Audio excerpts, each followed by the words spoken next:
Oh, it's a cold one. It's a cold one today. Now I'm looking forward to today's video because it's all about improving your photography, but really it's talking about one thing that will help you get the most out of your landscape photography. And certainly I think will help you improve and stand out above all other things.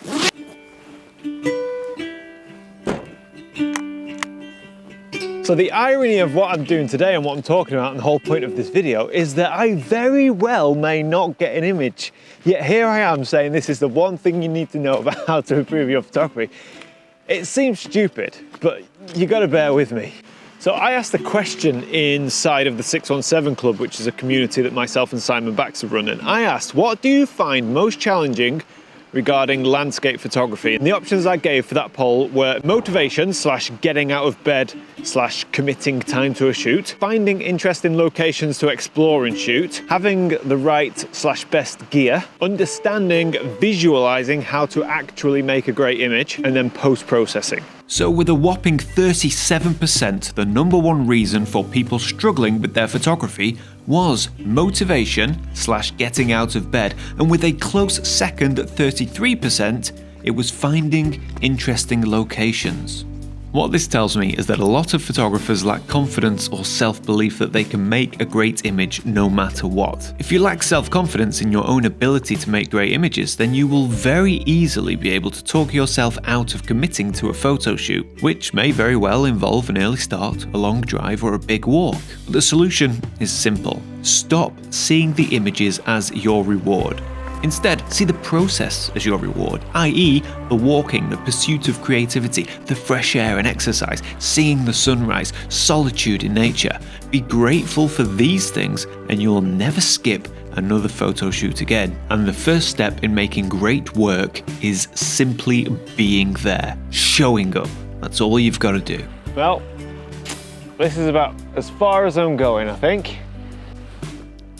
So we've been walking now for 3.5 miles. It's been beautiful. It's like, if it wasn't for the footpath, I imagine this, you could go back in time 1,000 years, 2,000 years, and this is exactly what it would look like. Not another soul in sight, apart from Phil, a subscriber of the channel. Middle of nowhere, man, middle of nowhere, nothing, no one. Complete wilderness experience, at least that's what it feels like. And then I saw this other photographer walking towards me. I was like, really? And it was a guy called Phil, who's a subscriber of the channel. Hello, Phil. But I wanted to get to these locks or these lockhands and just see what it was like. And it's beautiful. I'll be honest with you, I haven't seen a shot yet. But again, back to the point of this video, that is how it goes. That is landscape photography. Although the way that this is developing behind me, maybe I'm being too hasty. So I looked around the edge of the lockhand. Not a lot going on really, but we do have a group of boulders with some lovely green moss on, just to give us that interest, just to build the composition. See, this is what's great. All of these fantastic tutorials you get in books, magazines, on YouTube videos that teach you the craft of photography, or the field craft. It's fantastic, but it's you. So I can't, like, if I stand up, I'm up here, and if I sit down, I'm down here. So I'm kind of hovering. It's useless unless you actually get out into the field. And I genuinely think that is what people struggle with the most, is getting out into the field. Such an awkward height. Yeah, getting out into the field. Like, I'm not saying you have to walk 3.5 miles in a remote Scottish valley somewhere, not knowing where you're going to go or what you're going to shoot. But my 3.5 mile hike into the unknown could be your waking up at 5 a.m. and going to your local nature reserve not quite knowing what the weather's going to do. Do you get me? Sometimes you have to go out and you have to try to make images and be okay with the fact that you might not get anything. And the more you get out and the more you practice, well, the luckier you will get. So I put a polarizing filter on the camera there to get rid of a lot of the glare off this water. It creates more contrast, darkens down the water, helps a bit with the sky as well. But we have a headwind, which is giving us a lot of ripples on this lochan. So what I want to do is go for a long exposure. So I think, yeah, I'll probably go for a 10 stop, I reckon.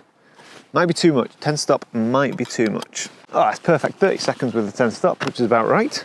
All right, so whilst that is exposing, let me thank the sponsor of this video, which is Squarespace. If you don't know who Squarespace are, they're an all-in-one website building platform. And what that means is it's a website where you can build websites. So you can log on, go to squarespace.com/Heaton, and using the intuitive drag and drop system, you can build your own website that'll do everything that a modern day website does. They even have AI to help create your copy and design. So if you fancy giving that a go, as I've said, go to squarespace.com/Heaton where you'll get a free trial. And if you like the free trial, use the offer code Heaton for 10% off your first purchase.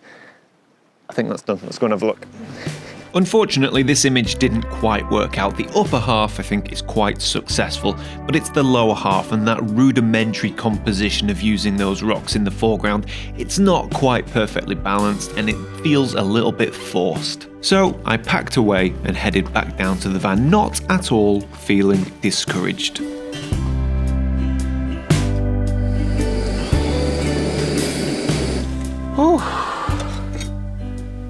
All right. I'm gonna need this. We are steaming up. So there's a lot to be said for just getting out. Like, the biggest barrier to entry for making great landscape images is leaving your front door, without a doubt. Because if you go out and get amazing conditions in the right location, well, the rest is pretty easy. But the hard bit is consistency, going out time and time again. And the best way to do that is to remove yourself from the final image and enjoy the journey. As cheesy as that sounds. So I have my tea, and then we will pick this up tomorrow morning, where I'll be honest with you, I don't want to go out. I would rather stay in bed and enjoy it, because enjoy lying, because tomorrow morning it's a bit drizzly, grey, damp, could be a bit windy. It's not looking great, but I know that if I go out, there's a good chance I'll see something, and it's better than staying in bed. So yeah, tomorrow morning.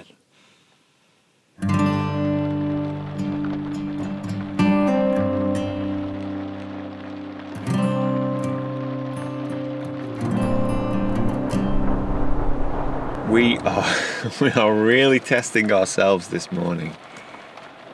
It is miserable outside, windy, van's been rocking back and forth all night, chucking it down with rain.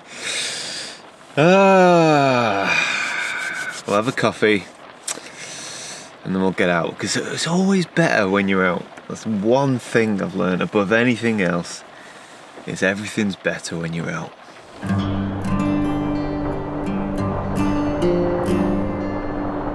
So we've got about a 5-minute drive to a spot that I'm still skeptical.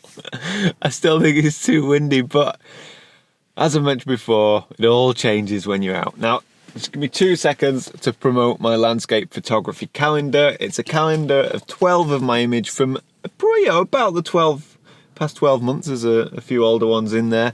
And each image comes with all of the EXIF data. And of course, it comes with a QR code.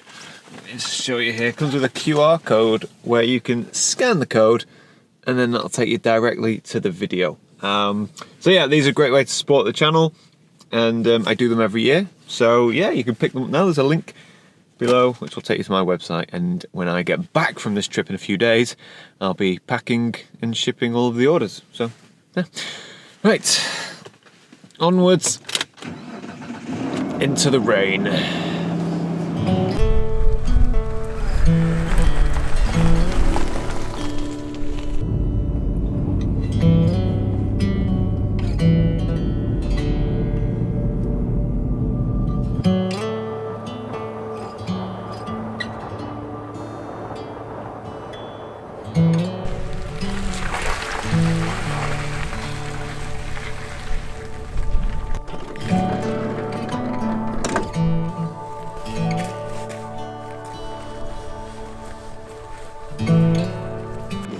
All right, guys, it's going to be a wet one. There is no doubt about it. It's going to be a very wet one, but equally at the same time, it is very beautiful. It's this rain that gives so much mood and atmosphere. Now, the key for coming out when it's miserable, or not the key, the great thing is I have no expectations. I do not think I'm going to get an image today. You know how before I was in the van and it was rainy and windy, and I said, when you get out, it's always all right when you get out. What are we now? 200 yards from the van, and already, feels good. As positive as I was feeling, with weather conditions like this, a good outcome is not looking likely. But little did I know that with a bit of patience and perseverance, I would be granted one of the best photographic opportunities of this trip.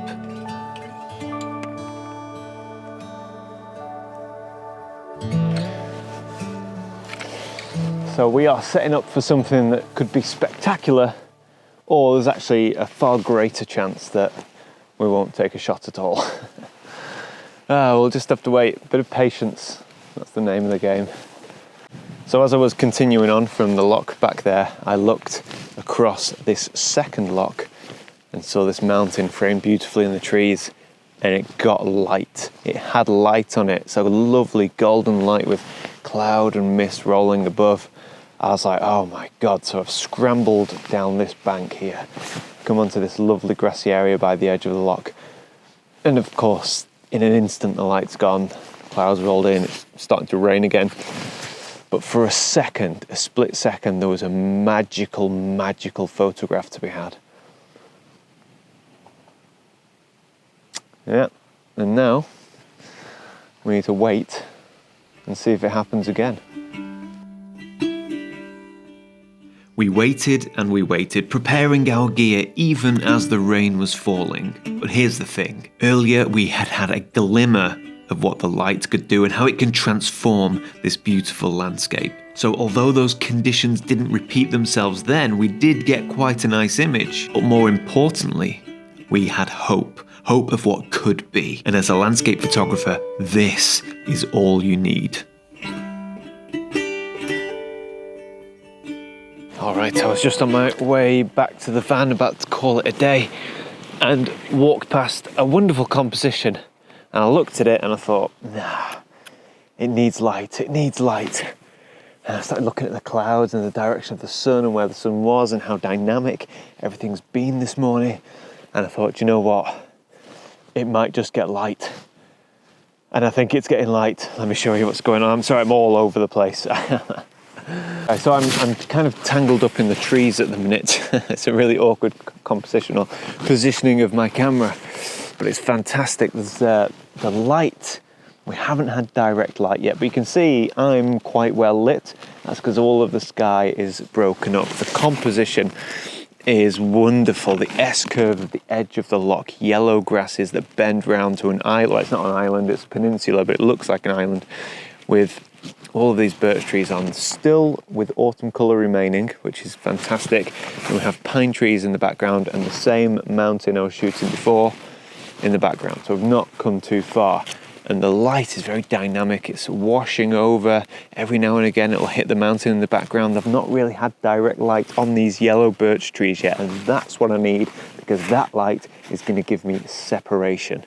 So if we get just a wave of light, just 2-3 seconds worth, we'll be in business. We did get some light and it was nice, but it didn't hit in the right spot.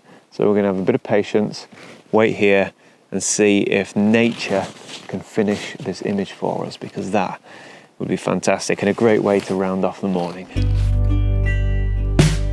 Well, it seems that nature had been teasing me because things were not looking good. The wind had picked up, it's starting to rain, and the light would just not fall in the right place. But I knew the moment I started to pack away, the light would come, so I persevered. And it wasn't long before finally I was rewarded. Ooh, now we have light. All right, so I was just about to pack up. I'd given it 10 more minutes and 3 minutes had passed. And then just this hole about this big opened up in the sky and just seemed to hit direct light on the trees that I wanted, the peninsula, and a little splash on the background. And there was no wind on the lock and everything was perfect. It only lasted for 3 seconds. I went to hit this camera so I could sort of record as I was doing it, and it didn't record. I was so frantic that I'd missed the record button because I was sitting down. I was like lying down on the moss, just chilling out. And I looked up and I thought, holy smokes, it's coming. Here we go. That's it. I've been here I don't know, I've been in this spot for about an hour now, and we've been teased. And I knew it was going to happen. I knew it had potential to happen. Ah, there we go. There we go. Ah, we can go back to the van happy.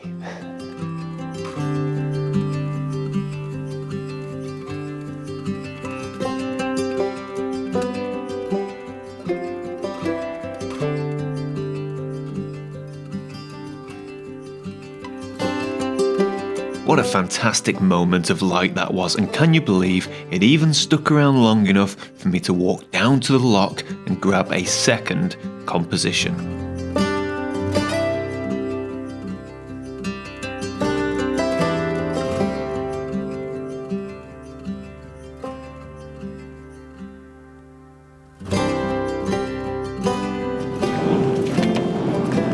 So there you go, a demonstration on what can happen if you drag yourself out of the house, grab your camera bag and go out even when it's not looking promising at all. And remember, no matter how rubbish things look, it's always better when you actually get out there. Oh my God. I don't know where this gale force wind has come from. I think we better take this inside the van. Right, so if this video has given you any encouragement at all, then do me a favour and engage with the video. Leave a comment on a comment, leave a like. And if you're watching this and you're not subscribed, it's such a huge favour and a boost to the channel if you can subscribe. I have a calendar, as I mentioned before, and if you're interested in my community, go to the 617.club and check that out. Thank you.